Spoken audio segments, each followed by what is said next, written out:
can say about it. It really is true. I mean, I like picking on W. Bush, but it's also just true. The worst thing they did was accept George W. Bush's gift of Baghdad. He said to Tehran, hey, you want Baghdad? And they were like, yeah. And so then they put their agents in there. And I mean, I don't want to overstate it, because the Supreme Islamic Council and the Dawa Party, they're their own people. They're very close to Tehran, clearly. And we essentially fought that whole war for them, and they helped those Shiite militias brutally wage the sectarian civil war against the Sunnis to cleanse them out of Baghdad and create essentially a new Iraqi Shia stand in eastern Iraq. I mean, that's a real son of a bitch thing to do. You know what I mean? They didn't have to do that. Although the Sunnis also made very bad choices during that time period, but it still was W. Bush's fault, really. And then, you know, who could like champion their support for Hezbollah, the Houthis, or anyone else, or Hamas? Although I think their support for Hamas has been curtailed in recent years, because Hamas sided against them in the Syrian war back 15 years ago. Right. But, you know, Hezbollah in southern Lebanon sort of is Iran's 51st state there. Although, you know, if you go back, it was Israel's fault, because they were attacking the poor Palestinians there, and then also just started ruthlessly persecuting the local Shiite population that really had nothing to do with it. And they formed Hezbollah in reaction to that. And in fact, Gerald Cooper's the real expert on how it was, because Ariel Sharon was doing all these truck bombings, trying to start a civil war between the Shiites and the Palestinians, in southern Lebanon, the refugees there, and that this was all part of the lead up to the creation of Hezbollah in reaction to Israel, not just invasion, but all this nefarious covert activity and stuff going on at the time. So not that that justifies whatever about Hezbollah, it doesn't, but it is a monster of Israel's own creation in a blowback sense there. Whereas Hamas, they deliberately helped, of course, to create Hamas, as I know we talked about on your show in the past, and they've helped to sustain Hamas at the Palestinians' expense this whole time. And they point their fingers at Qatar. Boy, that's four fingers pointing back at them. They're the ones demanding Qatar finance Hamas for them. The former defense secretary, former Israeli defense secretary's quote was begged, that Netanyahu begged Qatar to continue the funding when it was drying up. Yeah. All right, guys, let's take a moment and thank our sponsor for today's show, which is The Wellness Company. I don't know if you guys have been keeping up with the latest about the water supply and fluoride, but let's just say the future of oral care isn't fluoride, it's peptides. And The Wellness Company just launched the first ever peptide paste that regenerates gum tissue, strengthens enamel, and naturally whitens your teeth. It's called Smile, a doctor-formulated breakthrough that works with your body's natural repair process. The advanced formula blends targeted peptides with blue spirulina, aloe vera, and powerful remineralizers to boost blood flow, stimulate collagen, and help rebuild lost gum tissue, all while gently whitening without sensitivity. No fluoride, no peroxide, no artificial dyes, just real clean ingredients that fight bad bacteria and support a healthier mouth from the inside out. If you're ready to upgrade your oral health and experience the future of oral care, check out Smile. Plus, you can get 10% off and free shipping just by going to twc.health/problem and using the promo code PROBLEM. That's twc.health/problem, promo code PROBLEM for 10% off plus free shipping. All right, let's get back into the show. And so, but yeah, like it would have been proper for me to steel man the argument that like the Shiite crescent of power over there, Tehran's alliance system over there, what they call the axis of resistance, is it some virtuous thing? No, it isn't. Is it America's fault, really, for pushing all these powers together and instead of just negotiating with everybody in good faith like they could have this whole time? Yes. And a lot of that is at Israel's behest. But it doesn't just like go without saying. You know, it's worth also bringing up the Beirut bombing in 1983, which is a major talking point of the pro-Israel side, which was sort of proto-Hezbollah that did that, or, you know, there are others who say it was, you know, quibble about which Shiite militia did that. I don't know whether they were really acting under orders from Tehran, but Tehran was certainly backing all those groups at that time that did it. And so, But America was selling missiles. Ronald Reagan sold missiles to Iran just a couple of years after that, like a year and a half after that or something, in Iran-Contra. Right. And so, like, that was horrible. There's 241 Marines dead and all that. That was a long time ago. And when we're dealing with nation states, business is business. We got to be able to move forward. We can't just say, oh, you blew up our Marines in 1983, the year Dave Smith was born, and that we get to keep this grudge against you forever after that and never normalize relations under that excuse. That's a fake excuse. Well, also, I'm sorry, I just want to like re-emphasize your point there, but there seems to me to be some, I'm not saying this is like completely morally or logically perfect, but if the current president, as you're saying, Ronald Reagan, if his response to that is to go, you know what, we're going to pull out of the region, it was the example Ron Paul always liked to use, that he said in his memoir, that he said, you know, we just don't understand the irrationality of Middle Eastern politics. We shouldn't have gotten involved in this. We're going to pull out. And then you can sell weapons to the Iranian regime a couple years later. Then by definition, you've let it go.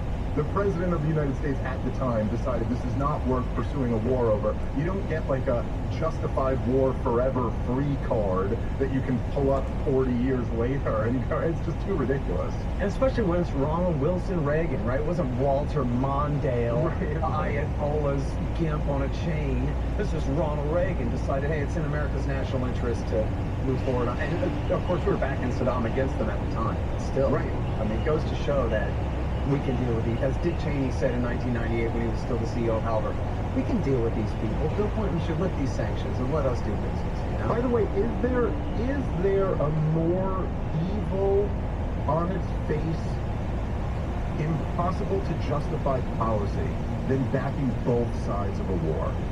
Like, is there anything that you could do that is just, I mean, look, I'm not saying like just justifying a war or backing a war of aggression, I guess, is as evil, but is there anything more indefensible than backing both sides of a war? It's just so appalling. Like, so you're just like, you're just want more people to die? It's just unbelievable. But yes, but they're the great evil. Yeah, and that is the right answer. I mean, the way they would put it is, well, weaken the Ayatollah and Saddam. But yes, by killing their men, right? And yeah, and like I showed with Aaron where the policy, even when we talk about, well, America was backing Iraq and Israel was backing Iran, with American support and acquiescence and sometimes even orders. Okay, we want you to increase support for Iran now because Iraq is getting a little too far ahead, and then we balance back the other way. And that's some real good stuff to do. Then the other major one, and I bet we probably talked about this on your show before, but it really bears repeating because hardly anyone ever contradicts this because the knowledge is just not widespread enough. You'll hear a lot of times, especially on Fox News, they will say Iran killed 600 Americans in the Iraq War. In Iraq War II, 2003, 2008, 9, 11, however you count that down. So that's not true. First of all, the number's 500. Out of 4,500 Americans, the Iraqi Shiites. And yes, the Muqtada al-Sadr's army, which was called the Mahdi army, was mildly supported by Iran, but not compared to the other major factions that we were also fighting for. Sadr was part of the United Iraqi Alliance. That's why 4,000 were killed by the Sunnis, because we were fighting to ensconce this Shiite grouping in power. And it was the Sadrists, the Dawa Party, and Skiri were the three major pillars. And he's still a big kingmaker in the country to this day. But when David Petraeus turned and attacked him in 2007, they had this big fight down in Najaf and in eastern Baghdad, where, yes, 500 Americans were killed. And the Shiite Iraqis were using what we call EFP. Instead of just an IED, an improvised explosive device, these were EFPs, the explosively formed penetrator. They had a copper core and a shaped charge that would cut right through armor and kill our guys. They're much more effective roadside bombs, homemade landmines essentially, but well-made. And the propaganda campaign was to just pretend that every single one of those bombs came from Iran and came from the Iranian Quds Force, and they were all given over to Muqtada al-Sadr to use against our guys. That was never true, and it was certainly never proven to be true because it wasn't true. And as I cite in the book, I got like 10 or 12 major sources who all talk about being embedded with American forces in Iraq War II, in those Shiite areas, and finding these machine shops and garages where these bombs were being made by local Iraqi Shiites.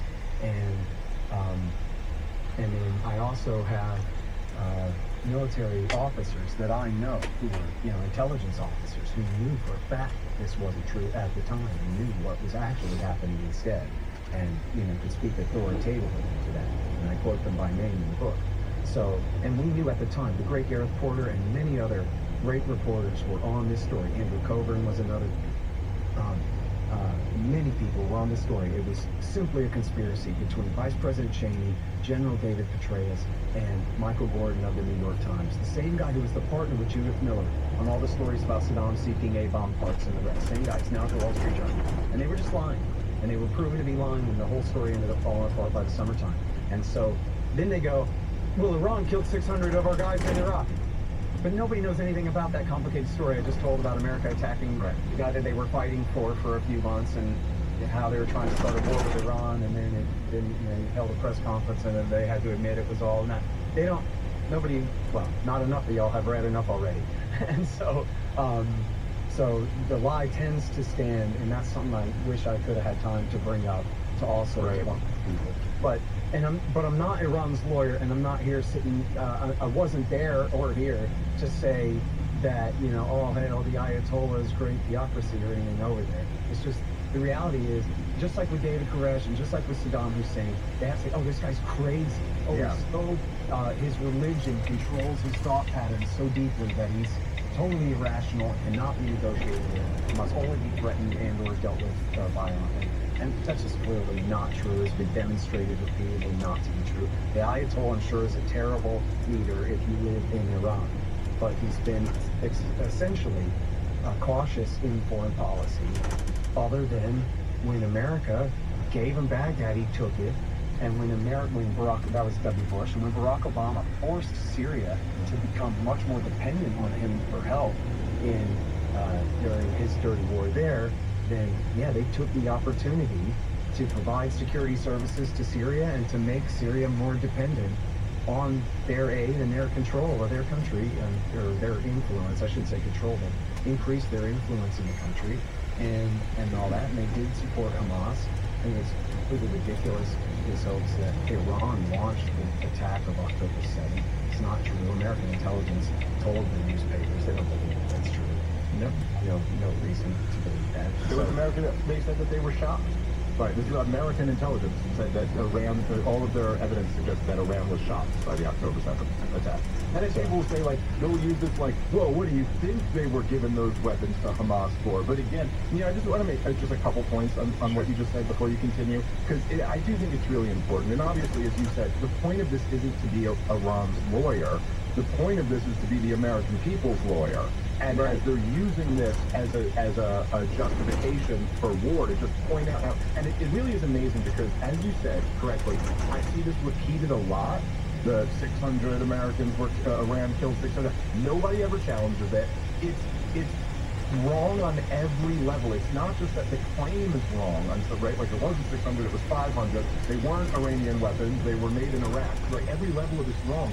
But even on top of that, even if it were true, it's the only standards that DC and Tel Aviv have are double standards. Because even if this were true, if you're arguing that if Iran were to sell weapons to Shiites in Iraq, or give weapons to Shiites in Iraq, and they use them against U.S. soldiers, therefore Iran is a legitimate target for military action, well then also Russia has the right to start bombing America right now, and also, I don't know, Israel and Turkey and the United States of America back the jihadists against Assad, so I guess we are now legitimate targets for all of the, head choppers who went and killed a bunch of Shiites in villages all throughout Syria and Iraq. It's just, even if it were true, it's not a justification for war, and the whole thing's a lie anyway. But obviously, I think at this point, it is as close to a universal consensus as any issue ever is that George W. Bush lied us into an aggressive war of choice. If you launched